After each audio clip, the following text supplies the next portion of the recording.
Сәләфи ұғымының мағынасы. Сәләфи мұсылмандардың алғашқы үш толқынға берілген атау.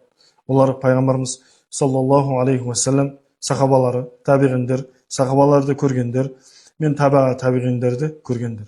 Заманымызда өздерін сәләф санаушылар исламның әуелгі үш ғасырында өмір сүргенге теңеуде өздер. Бұрынғы сәләфилер шынайы ислам жолын ұстанушылар болып табылса, қазіргі сәләфилердің бағыты шын мәнде олай емес. Себебі бұл ағым өкілдері әхлі сүнна жолын ұстанушы төрт мазхабтың біреуінде ұстанбайтындығын айтуда.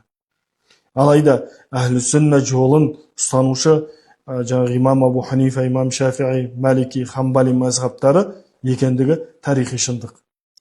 Ал бірте-бірте халқымыз сан ғасырлар бойы ұстанып келген дәстүрлі ханафи мазхабына тіпті тіл тигізуде.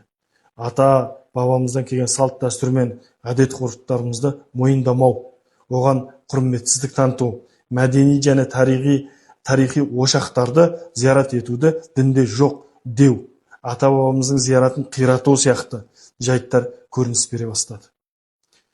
Ал енді ғалымдар деңгейіндегі діни мәселелерді қарапайым мұсылмандар шешетін мәселе секілді үлкен дауға айналып.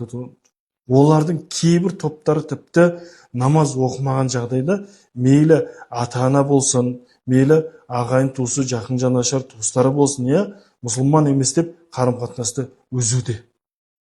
Бұл енді үлкен қасірет. Өкінішке орай, бұл ағым өкілдері ислам дінін жақсы жағынан ғана таныту орнына қатыгездік пен дөрекілік арқылы ата дінімізге залалын тигізуде.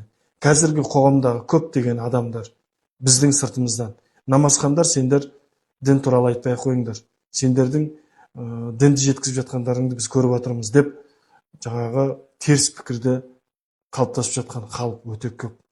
Қазақта жақсы сөз бар: бір құмалақ бір қарын май шертеді деп бекер айтпаса керек. Сондықтан бір нәрсеге таласып, бір нәрсеге кіріскеннен бұрын бірінші білімді болу керек адам, оқу керек. Содан кейін барып бұл мәселені қарау керек. Ал біздің айтып жатқан мәселелер үлкен ғалымдардың мәселелері. Сондықтан бұл мәселеде сақ болайық.